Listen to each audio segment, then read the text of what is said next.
कभी आराम नहीं करता। हम जागते हैं तो सोचते हैं और सोते हैं तो सपने देखते हैं। हमारी आंखें चाहे खुली हो या बंद, दिमाग हमेशा जागा हुआ होता है। इसे जवाब चाहिए, सॉल्यूशंस चाहिए, एक्सप्लेनेशंस चाहिए। इसकी जिज्ञासा का कोई अंत नहीं। मिस्ट्री इसे फैसिनेट करती है। अनसुलझे सवालों के बारे में जानना इसकी हॉबी है। इसी इंसानी क्यूरियोसिटी ने कुछ ऐसे आविष्कार किए हैं जो वाकई खतरनाक हैं। प्लैंचेट या ओइजा बोर्ड इन्हीं में से एक है, यानी आत्मा बुलाने का यंत्र। मैं डॉक्टर नागर, पेशे से मनोवैज्ञानिक और पैशन से ह्यूमन माइंड का फैन, तो आपके पास लेके आता हूँ मुझसे मिले कुछ लोगों की आप बीती, कुछ घटनाएं जिन्हें सुनकर आप सोचने पर मजबूर हो जाते हैं।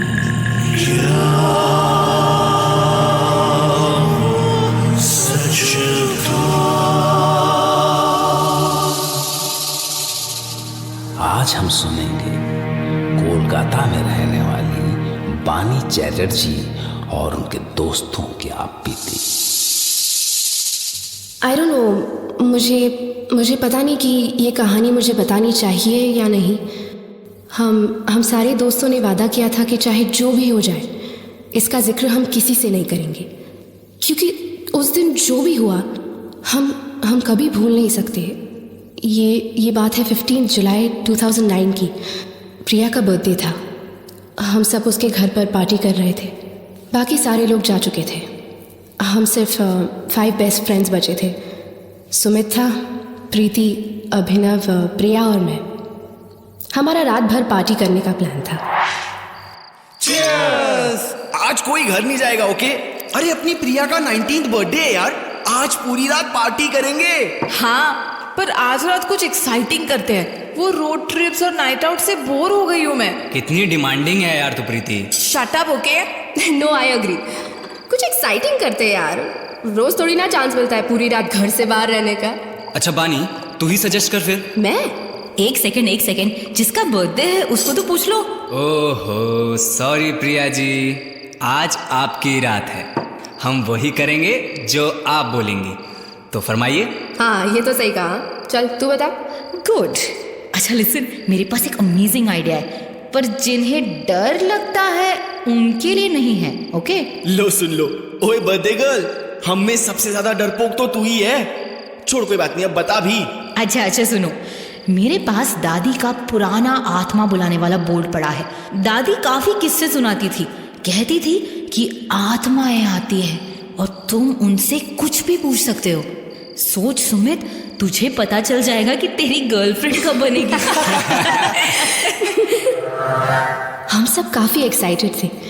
मुझे डर लग रहा था, पर उस समय मैंने सोचा कि अगर मैंने कुछ बोल दिया तो सब मेरा मजाक उड़ाते हैं। ऐसे बोर्ड्स के मैंने काफ़ी किस्से सुने थे कि कभी अगर कोई बुरी आत्मा आ जाए तो काफ़ी डेंजरस हो सकता है, और यू नो ऑल दैट। मैं चुपचाप बैठी थी कि तभी प्रिया की आवाज़ आई। ओ बानी मैडम, कहाँ खो गई? कुछ नहीं। हाँ, चलो करते। पर उसके बाद सुमित का जो आइडिया था, उसने वाकई मुझे डरा दिया। अरे सुनो, हेलो गाइस, मेरे पास एक और आइडिया है जो प्रिया के आइडिया को सुपर डुपर एक्साइटिंग बना देगा। बट अभी तुम लोग को सुनना है तो मैं बता सकता हूँ। ओ भाई, भाव मत खा, चल जल्दी बता। ओके सुनो, तो आइडिया ये है कि क्यों ना हम उस आत्मा को वहां जाकर बुलाए जहां पे वो डेफिनेटली आ ही जाए। मतलब? अरे मतलब ये बानी कि शहर के बाहर ना एक हॉन्टेड हवेली है। कहते कि कई साल पहले वहां पे एक आदमी ने अपनी पूरी फैमिली को मार डाला और खुद भी सुसाइड कर लिया। तब से आज तक उस जगह पे कोई नहीं आता जाता। रात होने के बाद तो उस सड़क से लोग आना जाना भी अवॉइड करते हैं। तो क्यों ना हम प्रिया का बोर्ड लेकर वहीं चले? व्हाट से, क्या कहते हो? वाओ, ये तो एक्चुअली एक्साइटिंग है। I am in. Abhinav, what do you think? यार ये थोड़ा ज्यादा हो जाएगा। I mean, मैं ये नहीं कह रहा कि मुझे डर लगता है, बट स्टिल वो प्लेस हॉन्टेड है यार। वहाँ रात को ये सब करना काफ़ी रिस्की हो सकता है। आई मीन तुम लोग डिसाइड कर लो। I am okay with anything. यार अभिनव, कुछ नहीं होगा, हम साथ में रहेंगे। और इसके पहले कितने सारे हॉन्टेड जगहों पर जा चुके हैं हम लोग, टेंशन मत ले। सुन प्रिया, तू जाके ना बोर्ड और सारी चीजें लेके आ। Come on guys, let's go. Finally ये डिसाइड हुआ कि हम जा रहे हैं। मुझे अब एक्चुअली डर लग रहा था। यार क्या बताऊं, बड़ा मजा आ रहा है। आज एक्चुअल एडवेंचर पे जा रहे हैं हम। चलो। Wow, I am so excited. ए बानी, तुझे डर लग रहा है ना?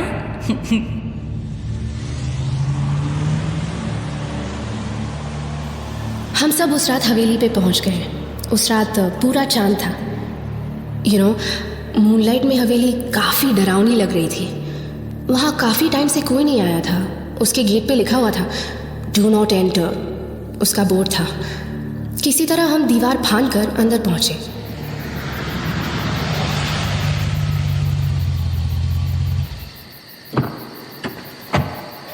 Wow, finally. एक कूद कर जाना पड़ेगा ना?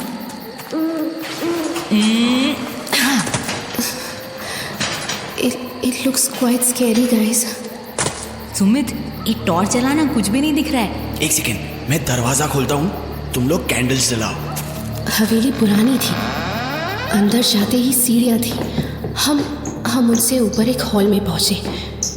हॉल काफ़ी बड़ा था। वहाँ आवाज़ एको कर रही थी। मजाक में हमने एक दूसरे को डराने के लिए आवाज़ें निकालनी शुरू कर दी। यहाँ से कोई वापस नहीं जाएगा। Guys, quite. मैंने अभी किसी के ऊपर आने की आवाज सुनी। Did you here that? What? कहाँ? मैं बोल रहा था ना ये रिस्की हो सकता है। ओहो, क्यों डरा रहा है तू उसे? कोई नहीं है अभिनव। अच्छा चलो, वो करते हैं जिसके लिए हम आए हैं। बानी, तू कैंडल जला, मैं बोर्ड सेट करती हूँ। हमने बोर्ड सेट किया। एक बड़ा सा लकड़ी का बोर्ड था जिसमें एक तरफ अल्फ़ाबेट्स थे और एक तरफ 0 से 9 तक नंबर्स, और उसके नीचे येस और नो लिखा हुआ था। मुझे समझ में नहीं आया क्या था, पर फाइनली बोर्ड सेट करके हम उसके चारों तरफ बैठ गए और बोर्ड के बीच में हम सब ने अपनी उंगली रख दी।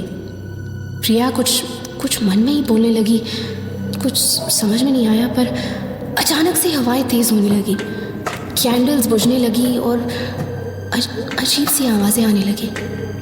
अचानक से बोर्ड के बीच में रखा जो सिक्का था वो इधर से उधर होने लगा। प्रिया ने आंखें खोली। देखो, कोई आ रहा है। कॉइन मूव हो रहा है। Stay quiet. क्या आया? हम कहाँ फंस गए? व्हाट? तभी सुमित ने बोर्ड के नीचे से एक छोटा सा मैग्नेट निकाला और प्रिया को दिखाया। वो एक्चुअली सिक्के को मैग्नेट से मूव कर रहा था। मेरी सांस में सांस आई। मैं वहाँ से तुरंत निकलना चाहती थी।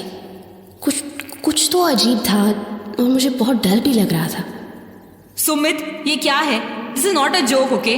यार मजाक मत करो, अदरवाइज चलते हैं यहाँ से। अच्छा सॉरी यार, अब नहीं करूँगा। ओके चल फिर से करते हैं। अरे बानी, तू इतनी चुप क्यों है? देखो यार गाइस, यार जो भी करना है जल्दी करो। मुझे इस जगह को लेके थोड़ी सी अजीब सी फीलिंग आ रही है। प्लीज़ गाइस जल्दी करो। हमने फिर से अपनी उंगली रखी और स्टार्ट किया। हवाएं और तेज़ चलने लगी और 2 कैंडल्स एकदम से बुझ गई। इस बार सिक्का फिर से मूव किया, पर इस बार कोई मजाक नहीं कर रहा था। गाइस, मुझे लग रहा है इस बार एक्चुअली कोई आ रहा है। क्या आप उस पार से आए हो? और सिक्का यस पे चला गया। क्या आप खुश हो? और फिर से सिक्का नो पे चला गया। पर उसके बाद कुछ ऐसा हुआ जो हम कभी सोच भी नहीं सकते थे। और अचानक से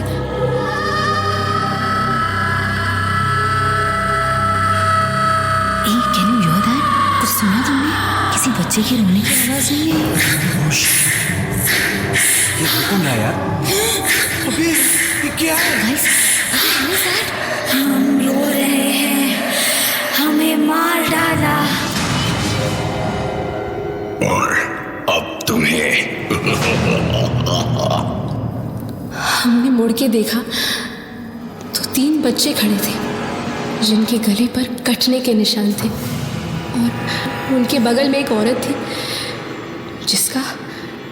जिसके गले पर भी सेम निशान था और दूसरी तरफ एक आदमी था जिसके हाथ में एक गन थी।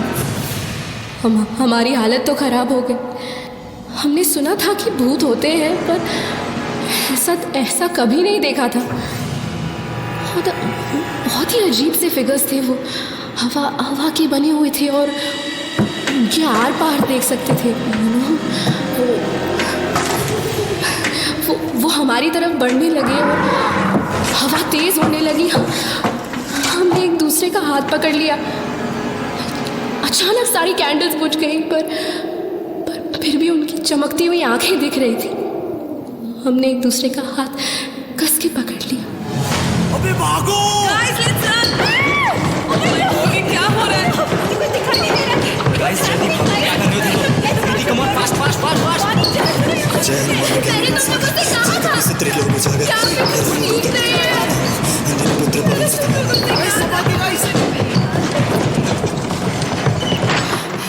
हम सब भागते हुए बाहर आए। अरे गाइस, प्रिया कहाँ है? वो तो अभी हमारे साथ थी ना। Oh shit! तुम सब ये रुको, मैं प्रिया को देख के आता हूँ, ठीक है? और फिर सुमित वापस अंदर गया प्रिया को खोजने। प्रिया! प्रिया! प्रिया! प्रिया! प्रिया कहाँ हो तुम?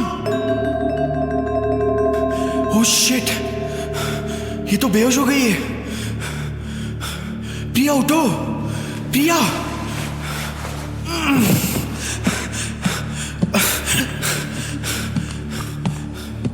गाइस! गाइस! गाइस देखो क्या हुआ, इसे बेहोश हो गई है। गाइस जल्दी से पानी लेके आओ प्लीज। प्रिया उठो ना। प्रिया क्या हुआ? प्रिया यू ओके? शिट, इसे क्या हो गया? प्रीति जस्ट रिलैक्स। प्रिया, प्रिया उठो। प्रिया, शिट, सब गड़बड़ हो गई। अब बहुत बुरी तरह फंसने वाले हम लोग। बोला था इधर मत आओ। सुमित को प्रिया बेहोश पड़ी मिली। वो उसे लेकर बाहर आया। हम सब प्रिया को देखकर डर गए। उसका चेहरा काला हो गया था, बाल बिखरे थे और हमने उस पर पानी डाला उसे उठाने के लिए। प्रिया ने काफ़ी देर बाद आंख खोली। उसकी आंखें पलटी हुई थी। हम उसे तुरंत हॉस्पिटल लेके गए। प्रिया महीनों तक बीमार थी पर सब कुछ ट्राई करने के बाद भी ठीक नहीं हो रही थी। हमने सब करने की कोशिश की। फिर एक दिन एक बहुत बड़े बाबा आए जिन्होंने बताया कि प्रिया के अंदर 5 आत्माओं का वास है जो उस हवेली में थी। उन्होंने प्रिया के शरीर को अपना घर बना लिया था। मुझे समझ में नहीं आया पर फिर उसके बाद उन्होंने हवन और पूजा की, तब जाके प्रिया का बुखार कम होने लगा। कुछ समय में वो ठीक तो हो गई पर उसकी आवाज़ हमेशा के लिए चली गई। हम सब अपने आप को कभी इस चीज़ के लिए माफ़ नहीं कर पाए और आज भी मेरा मन नहीं मानता है कि प्रिया के साथ जो भी हुआ क्या वो सच था। वानी, ये क्या कह रही हो? जो उस रात हुआ वो सब तुमने भी तो अपनी आंखों से देखा। वो प्लेनचेट, वो आत्माओं को बुलाना और हम 5 का आना। ये सब देखने के बाद भी पूछती हो क्या वो सच था? प्रिया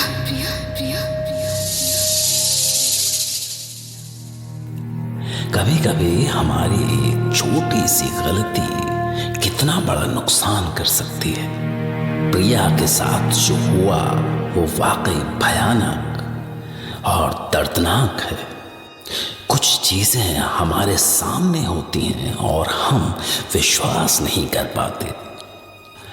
प्रिया के दोस्त आज भी उससे मिलते हैं तो अक्सर उनके जहन में केवल एक ही सवाल गूंजता है कि उस रात जो कुछ हुआ